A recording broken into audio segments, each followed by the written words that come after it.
Martin? What? Mr. Holmes?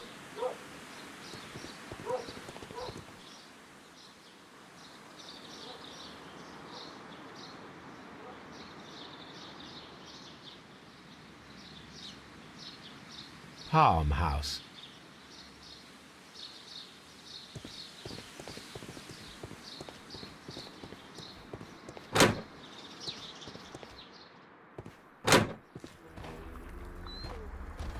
Holmes, my God! Yes. We found him like that. Our messing around with the ventilation system didn't go unnoticed. Mr. Hamish. Inspector, could you arrange the body?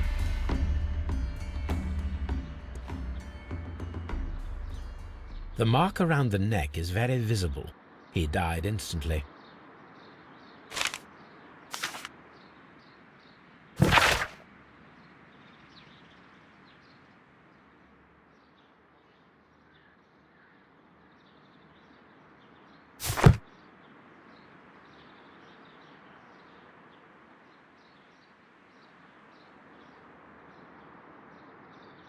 Holmes, his left shoe is unique. This anomaly is often a characteristic of... A club foot. Bravo, Watson. That is the key element of this case.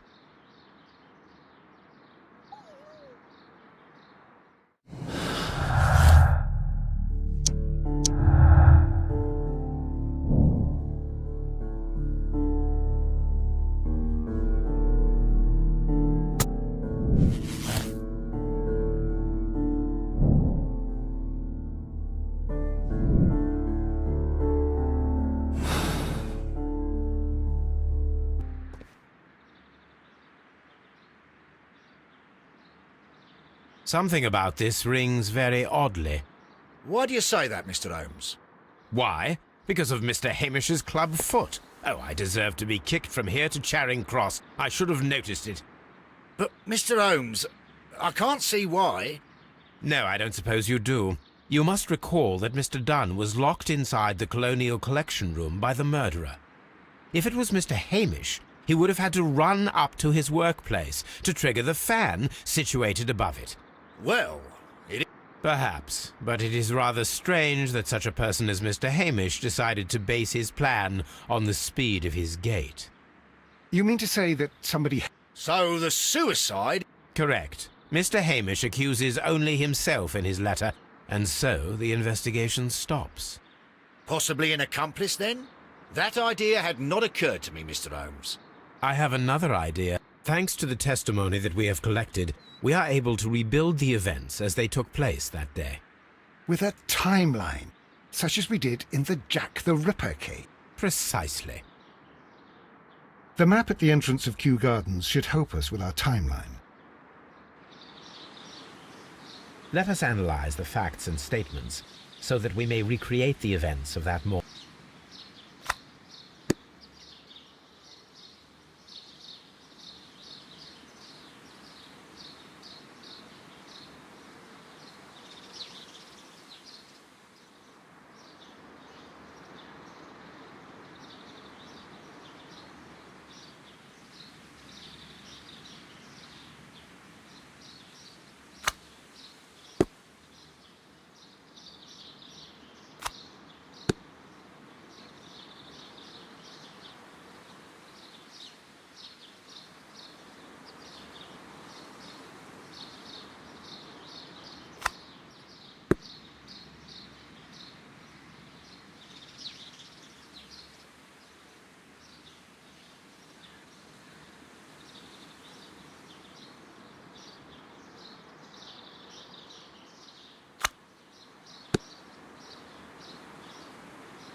Let us analyze the facts and statements so that...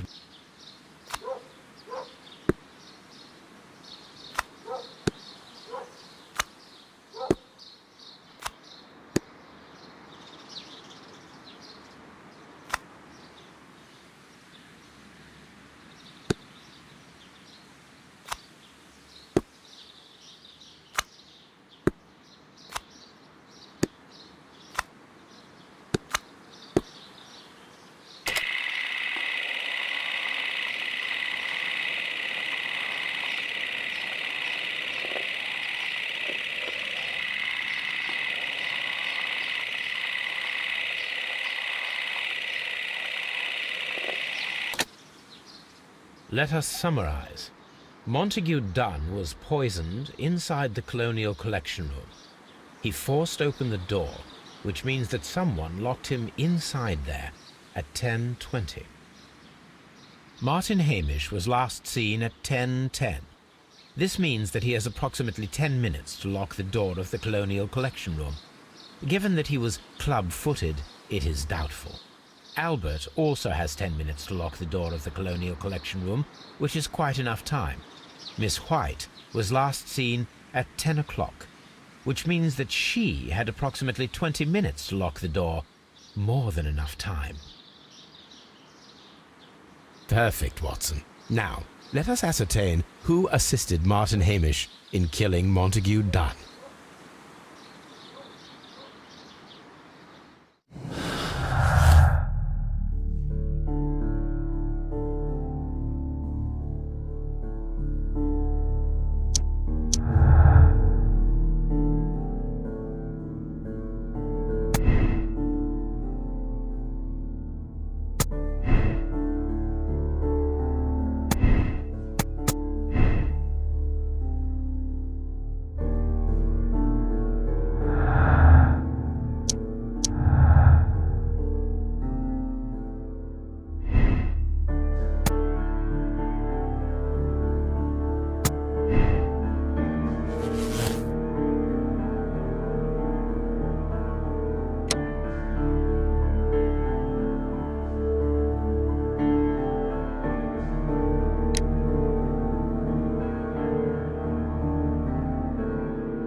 But Holmes, how can you be certain that we'll find Miss White here?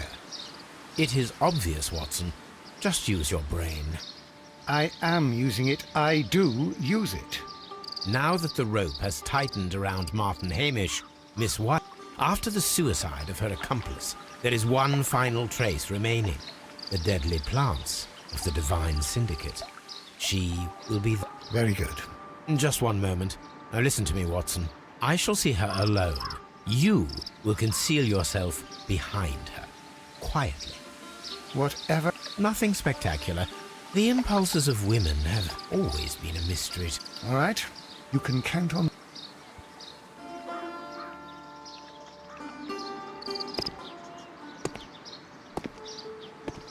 Mr. Holmes, good day to you.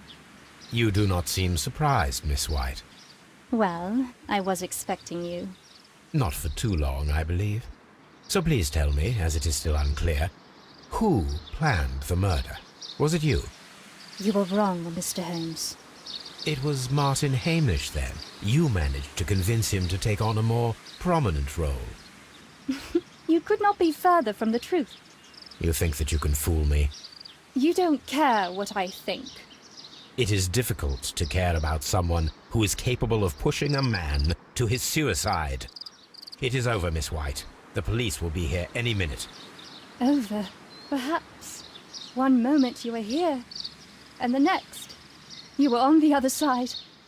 The other side? No! Stop!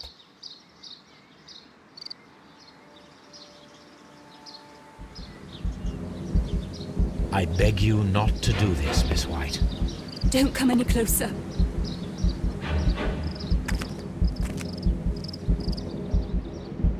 Please remain calm. We can help you. Not one step further. Don't try to stop me. Stop this foolishness. You cannot truly want to die. No, it's too late.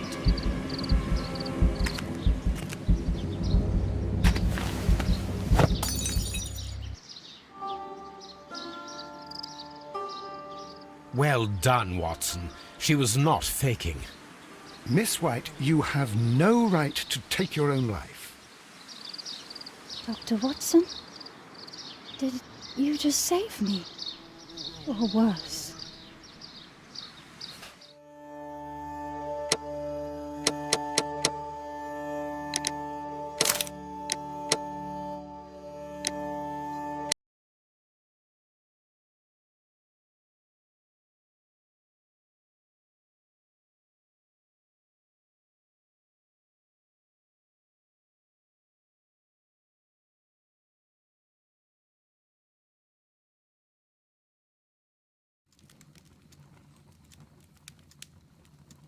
Where are you going, Holmes? Have you been invited somewhere? We have been invited, Watson, We have. Where to? to the Baker Street Irregulars' annual dinner. They sent us an invitation. It is on the table. A dinner? How could those street urchins afford anything like that? I can't understand your interest in them, Holmes. They're dirty. They wouldn't hesitate. Watson, you should be excited. It is a secret dinner. Its location changes every year. Read the menu. Sounds mouth-watering. All right. We, the secret police of Baker Street, invite you. Menu. Entree. Frozen rat heads. Not at all. Pray continue. Main course. Sow's udder in Danny Nutcracker's way. Hedgehog goulash. Street turnips in homemade juice. And it goes on. Ah, I can hear them on the stairs now. Oh, we can't go there. We can't eat that. Watson, you'll hurt the feelings of those poor children. We have to go. Oh, Mr. Holmes. It is fine, Mrs. Hudson. Mr. Holmes! Wiggins, Dr. Watson is getting ready. He will be delighted to join us. You don't look well, my young man. Is there something wrong? Don't tell me the dinner is cancelled. Mr. Holmes is my brother Leighton. He's in a prison cell. They say he's killed 2 men. You have to help us, Mr. Holmes, 'cause I know he didn't do it. Where is he now?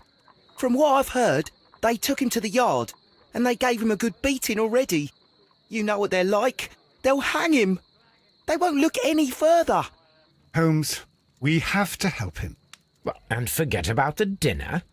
Wiggins, I'll take the case. You're fantastic, Mr. Holmes. I'll be waiting for you at the crime scene. You'll be there, right? It's on Half Moon Street in Whitechapel. Very well.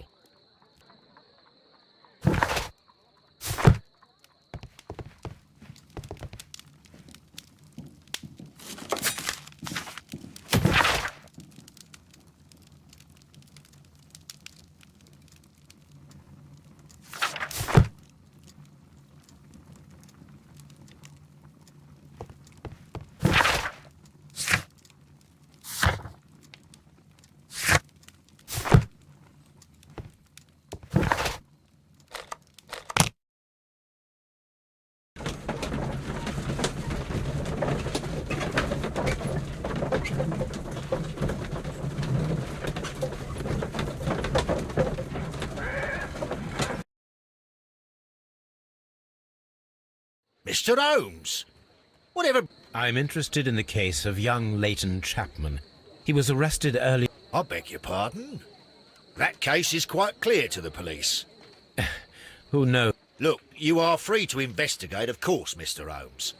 Chapman was arrested with a revolver in his... Did you find anything else on his... A few personal belongings. Thank you, Lestrade.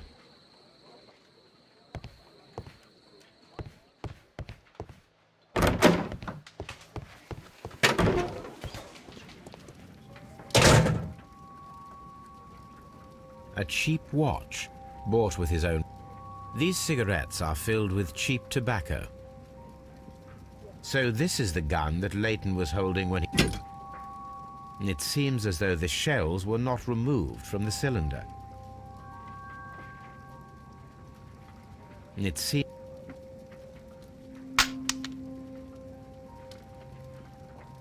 Two out of the 6 shells have been fired. There were 2 shots.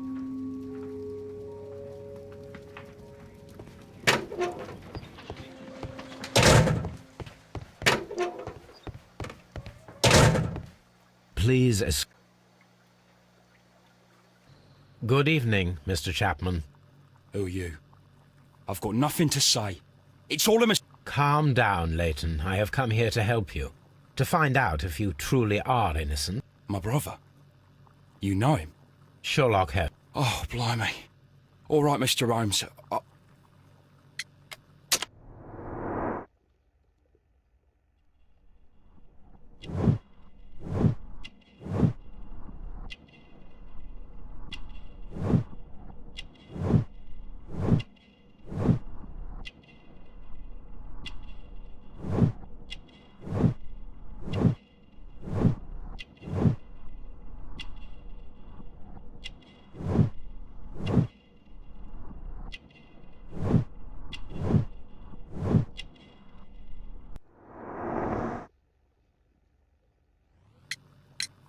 Good. Tell me your account of what happened. I left my work and I hurried up to see the fireworks in Whitechapel. I saw the first fireworks light up in the sky. I bumped into a constable on a corner before entering Half Moon. Then suddenly, I thought about turning back to the police, but as I was thinking of that, I saw a third person. The second I saw him, he raised his head and he stared at me. So you might still have had time to return to the constable. I panicked. I didn't know what to do. Anyway, I approached the bodies. I saw that one had blood pumping out of his stomach. He was dying. It was horrible. The second one was already dead. He was holding a gun in his hand, though. I took it, and then I followed the third man. Interesting. Pray. I turned a corner, and I saw the man standing in the middle of the street. He seemed to be in... And then, Mr. Holmes, something strange happened. I told the police and they laughed at what I said, but I swear to you, my words are true. I started running, but I kept running forward. As I arrived in Whitechapel, I heard a woman screaming. Of course, then they found a gun and all that blood. I couldn't see the murderer escaping and all that mess. Perhaps I was still... A thrilling account, my young... Leighton, are you able to describe the person whom you saw standing in Half Moon Street? Well, I wasn't able to see his face at all. It was too dark, and he was too far away. And what about that? Nothing so special. He was wearing a jacket. I see. Was there anything else? No. But perhaps... It's strange, but I can't remember the sound of his... We shall see you soon, young man.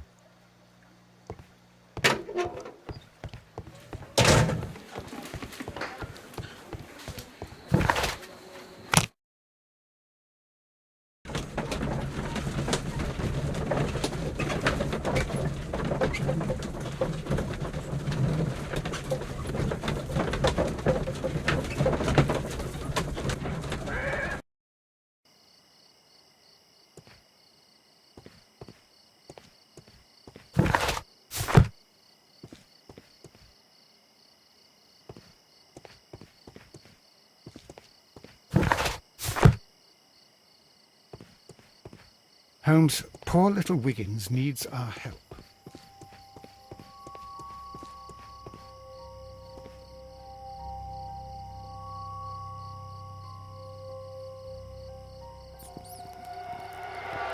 Please, gentlemen, leave the scene now. Oh, Mr. Holmes, is that you? Good evening, Constable... Constable Marrow. I was here with Inspector Aberline during the Ripper case, Mr. Holmes, back in '88. But then this is nothing like that case. With this one, we've got the murderer, the weapon, and the statements, which speak for themselves. Of course, Marrow. But you know that... Who were the victims? The two men here, both shot. The stat fellow was Brian Vacotti, a well-known ruffian. You spoke of... Well, I was there, so I gave my own statement. And then there were Mr. Turner, a gentleman who lives in that flat over there, and Polly Powell, a flower seller, who was over at the far side of the street. So, Constable Marrow, I should be delighted to hear your testimony. I was standing at the north side of Half Moon Street. That was the side... But you would have been unable to observe this part of the street, where we are standing now. That is correct. But I saw the two victims slowly enter Half Moon Street, and then shortly after, the fireworks started. A few minutes after that, the fellow Chapman rushed towards me and ran into Half Moon Street. Please continue. I didn't pay attention, but suddenly I heard a woman's cries and police whistles on the other side of Half Moon Street. I rushed over there and I saw the two dead bodies on the ground. When I reached Whitechapel Street, I saw Leighton Chapman. He'd been caught by two police... Did you... I didn't hear any shots. The fireworks were all over... I saw nothing but rats, and I took the... What were the fireworks in on... Well, today's Queen Vic... Yes, I appear to have lost track of the day. Did you happen to look up at Mr. Turner's window when you were on... Yes, I saw that the window was open, but no one was there. Constable, your statements have been of great value to me.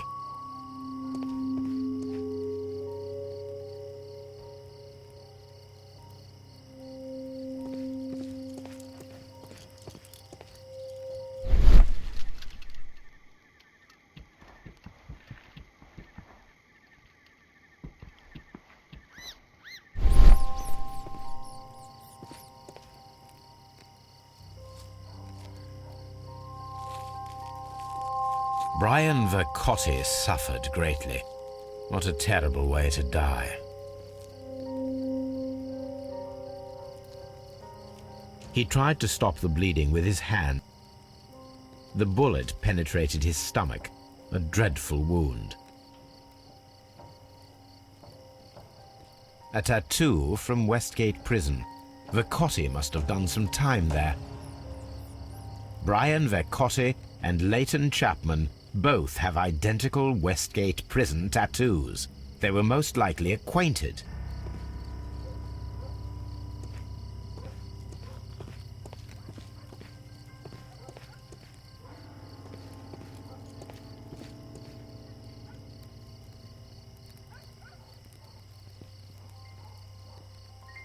The bullet struck his head.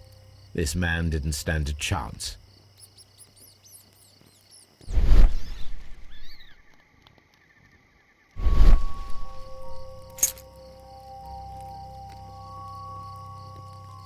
This is an ordinary key. I wonder what kind of door it opens.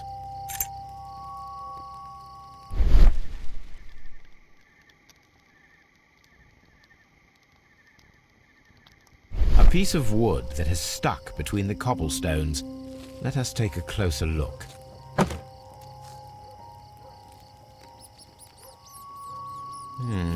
This shard of wood is quite new.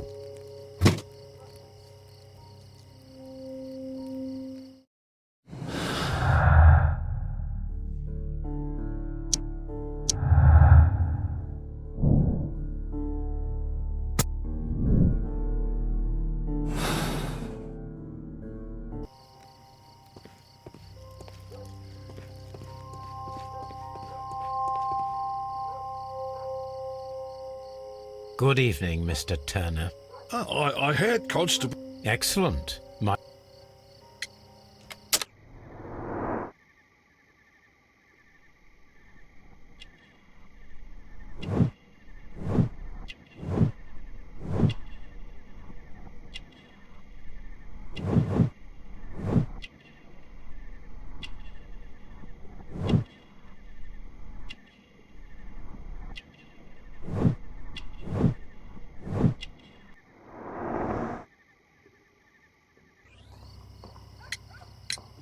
Could you tell us everything that you may have seen or heard? I was already in bed when the fireworks started.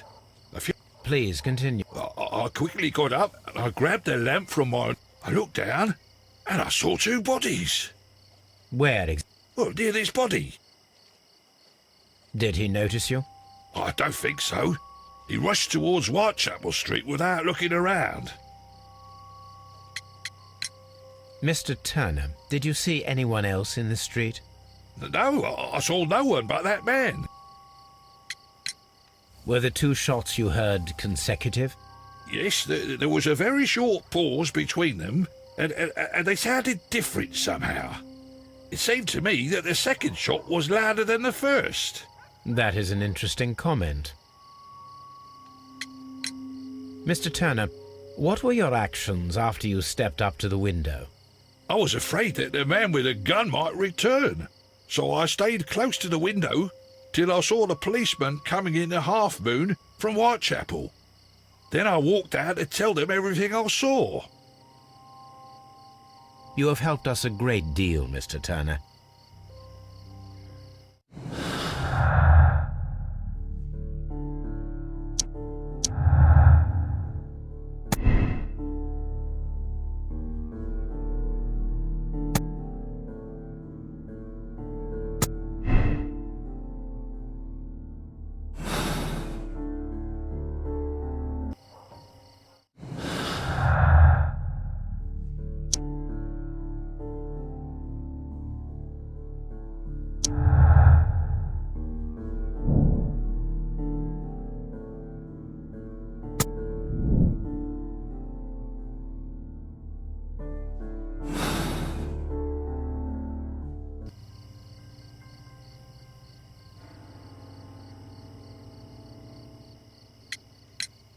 Mr. Turner, you have stated that... Oh, yes, Mr. Holmes. I stayed at my window until the policeman arrived to examine the dead bodies. That is very interesting, Mr. Turner. Constable Marrow stated that he did not see anyone at the... Well, I think Constable Marrow, we could have missed each other somehow. You understand what I mean? It was a bit of a stress... Allow me to form my own theories, Mr. Turner. Would you mind showing... Not at all, Mr. Holmes. Please, follow me. Mr. Turner appears to live very modestly.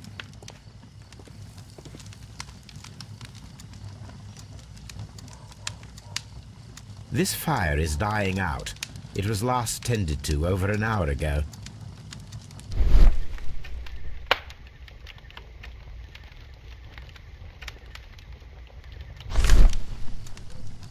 The papers are almost entirely burned. I am unable to see what's written here. These words are illegible.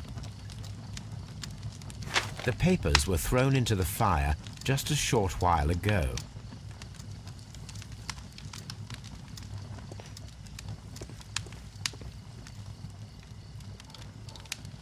The books on this shelf are in a mess.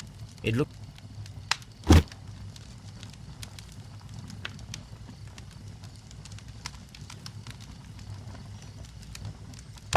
a perfect match. So, Mr. Turner broke his stick when it became stuck between the cobblestones.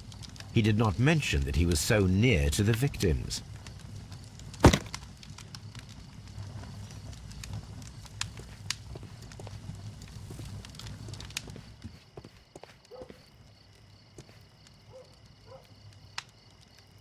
This kitchen knife is quite sharp.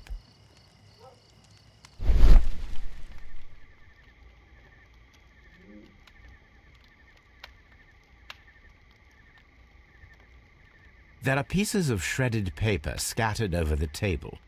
This kitchen knife was used to cut the paper.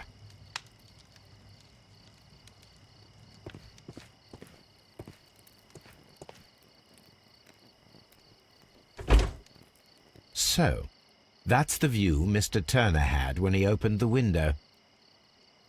The dead body of Kenneth Butler. Brian Vercotti's contorted corpse. Mr. Turner had a perfect view of the crime scene. He saw the bodies clearly, and Leighton Chapman standing over them.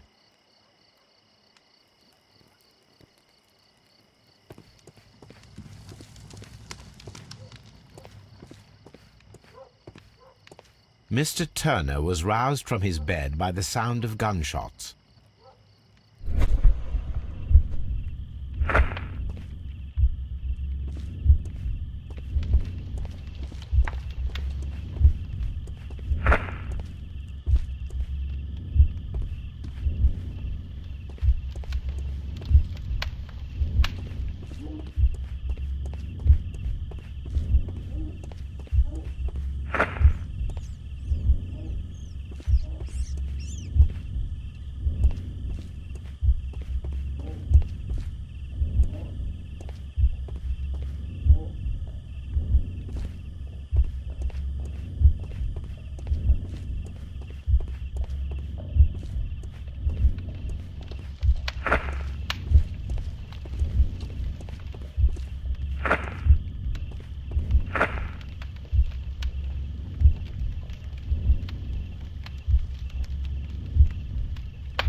So Mr. Turner used a book to hide an object that he found on Kenneth Butler's body.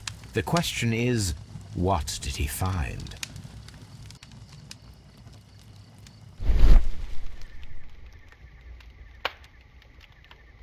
I can see prints from... Well now, what a find! A precious jewel, concealed inside a book. A bracelet with a unique ram's head design, a distinctive feature of ancient Grecian artifacts, probably of the Hellenistic era.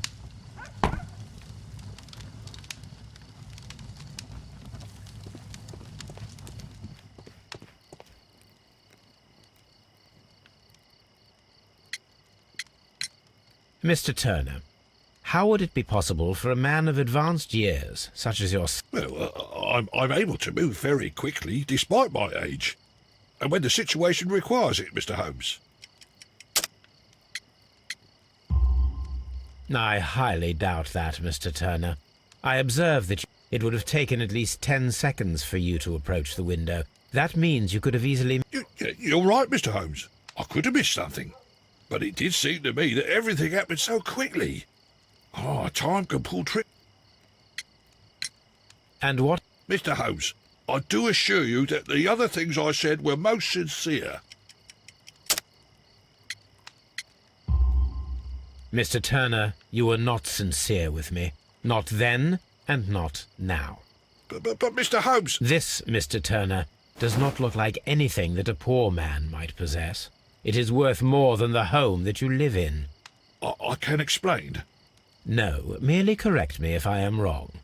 You saw Leighton Chapman through the window, but you also noticed a glittering object on the ground, this precious jewel. You walked down and took the bracelet from the body of Kenneth Butler. That broke your walking stick. It caught fast between the cobbles. Constable Marrow was unable to see you in the window as you were climbing up the stairs on your way back to your flat. Mr. Holmes, please don't send me to prison. I didn't do anything. When I chanced upon the bracelet, I saw it as an opportunity to make a little money. You made a mistake by lying to me. But you are not a criminal. I believe that. Although I must return this bracelet to its rightful owner.